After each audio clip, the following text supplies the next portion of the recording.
ಪ್ರಸ್ತುತವಾಗಿ ನೀವು ಮತ್ತು ನಿಮ್ಮ ವೈಫ್ ಇಬ್ಬರೇ ಇದ್ದೀರಾ. ನಿಮ್ಮ ಜೊತೆ ಇವಾಗ ನಿಮ್ಮ ಮಕ್ಕಳಾಗಲಿ ಯಾರಾಗಲಿ ಇಲ್ಲ. ಏನಕ್ಕೆ, ಹೇಗೆ ನಡೀತಾ ಇದೆ ಇವಾಗ? ಮಕ್ಕಳು ಯಾರು ನಿಮ್ಮ ಜೊತೆ ಇಲ್ಲ, ಇವಾಗ ಲೈಫ್ ಹೇಗೆ ನಡೀತಾ ಇದೆ?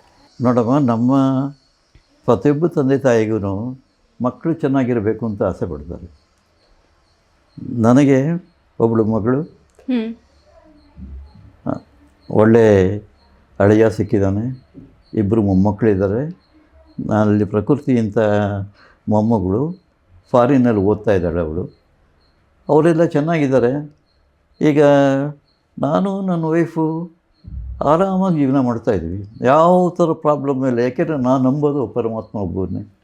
ಏನು ಕೊಡಬೇಕಾದ್ರೂ ಅವನೇ, ಕಿತ್ಕೋಬೇಕಾದ್ರೂ ಅವನೇ. ಆದ್ದರಿಂದ ಅವನ ಮೇಲೆ ನನಗೆ ನಂಬಿಕೆ ಇರೋದ್ರಿಂದ ಜೀವನ ನಡೀತಾ ಇದೆ.